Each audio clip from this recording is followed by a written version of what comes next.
What's up, guys? So I've got the new Swarovski 14 by 52s. It's going to be all inverted here, but this is the box, and I've already opened them. You've already probably seen some unboxing videos, so I'm not going to go into all that.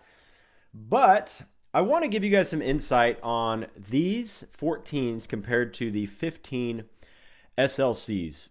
That was the biggest comparison I wanted to make before I bought these, because I've now owned the 15 SLCs twice now. I've bought and sold them. And when these came out, I was pumped. I mean, I'm one of these guys that when something new comes out, especially by a brand that I really like, I really consider it. But when I'm going to go out there and spend several $1,000s, I'm going to watch a good amount of review videos. I want to see what people really think. I want to know everybody's opinion. I'm not just going to go out there and spend that kind of money without really doing my homework. So in this video, I'm going to tell you the difference between these and the 15s in my personal opinion and my personal experience. I've been on several hunts with both now. So there's a few things that really you might want to consider before you either decide to buy these or you decide to buy the SLCs. The first thing, obviously, price. Okay, these things are brand new, and if you buy all the bells and whistles for them with the tripod adapter and the headrest, and then you buy these brand new with tax, I mean, we're talking over $4,000 for these things compared to the SLCs. I mean, the SLCs, if you buy them brand new with all the bells and whistles, all the accessories, I mean, you're looking at maybe under $3,000. So these things are they're about 30% more on a cost basis. Now you can pick up the SLCs quite a bit cheaper than these if you go used. Because these came out, a lot of people are selling their SLCs, and they're selling them you can pick them up for about $2,000 on average. A lot of people keep them in really good shape. So a used one that somebody kept in good shape is going to be just as good as a new pair, and you can get them for quite a bit cheaper. So whichever one you buy, it's going to strongly depend on your budget. That's the first consideration. Now, I want to get into the actual performance and the optical quality because, people think that you're just going to buy these and they're going to be so much better. You're going to find so much more game than the 15s because they cost more. Well, I hate to break it to you, but optically, in my eyes, in my opinion, they're not much different. Optically, when you're looking at the center of the image, midday, and you're really trying to find details, and you're looking into bushes and you're looking into shadows, I don't see much of a difference between these and the 15s. Clarity, they're both crystal clear. I know some people say that these are way better, but in my opinion, there's just not a whole lot different optically than the 15s. Now, the area where they do shine, the one area where they do really, really shine, is in field of view. I mean, when you look through these puppies, when I first put them up on my tripod, the field of view is just way bigger, especially when you're looking at distance. And when you're looking at first light, last light, when the animals are really moving around, maybe they're up feeding, you like that field of view because you can just see a lot more. You're going to catch a lot more movement. Now, as far as the edge-to-edge clarity, they're both phenomenal. I mean, they're both phenomenal. I would give the edge slightly to the NLs, but not much. I mean, they're both so dang good edge to edge. Now, there's one area where I would give the slight edge to the SLCs, and it's just a slight edge. Just like how these I would give the slight edge to the edge to edge. The slight edge I would give to the SLCs is in light transmission. Okay, first light, last light. It felt to me, now I didn't have a chance to compare both of these side by side set up on two different tripods. So maybe I'd have a different opinion in that case. But at least from my memory and from the several hunts that I have taken the 15s on, these puppies versus the SLCs seem to me to be a little bit better in light transmission. And maybe that's because they're 56 millimeter versus 52. Not really sure. The exit pupil on the 15s are a little bit better. But it seemed like the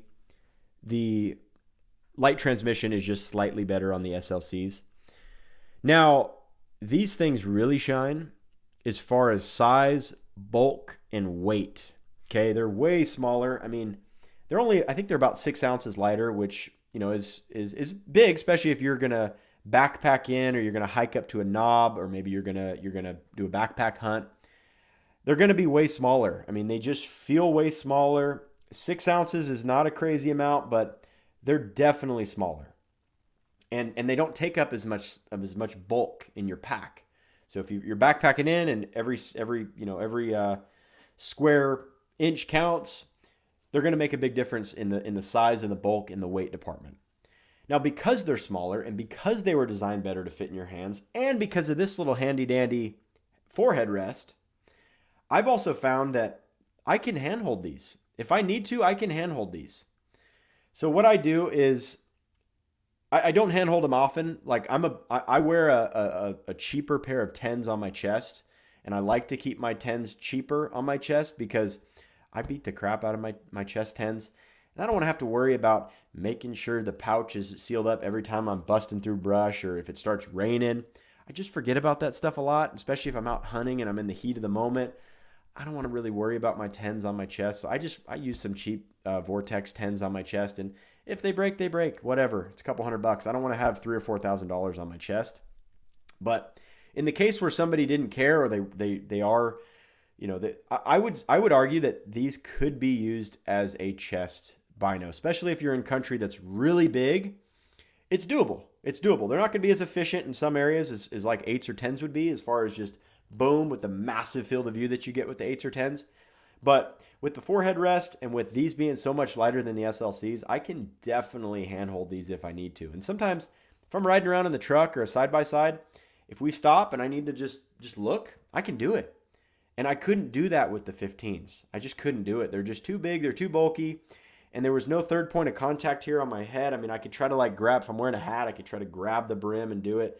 And I could kind of do it. But with these, it's really comfortable. I mean, I can make a fair case that these things are good for hand holding. So obviously there's a big price difference. These are going to be a lot better in size, weight, bulk compared to the SLCs. These are going to give you a way bigger field of view. Light transmission, it's kind of tomato, but I'd give the slight edge to the SLCs. Now, if you're going to buy these or the SLCs, you're not going to go wrong either way. I mean, they're both awesome. They're both phenomenal glass. And what it's really going to come down to is how much you want to spend on optics. And the way I look at optics, I used to play golf in high school. For any golfers out there, I look at my optics as different clubs in my bag, right? And I would consider these 14s like maybe a wood, like a 5 wood or a 3 wood. They're not for the ultra long range. They're kind of for that mid range. Let's say like maybe a mile and a half and under. To get a driver, if you want a driver to make the golf analogy, you need big eyes. You need your spotting scope or your dual spotters or your BTX. But these things are awesome to have. It all depends on what kind of terrain you're in, but when you're at that like mile sweet spot, these things are incredible.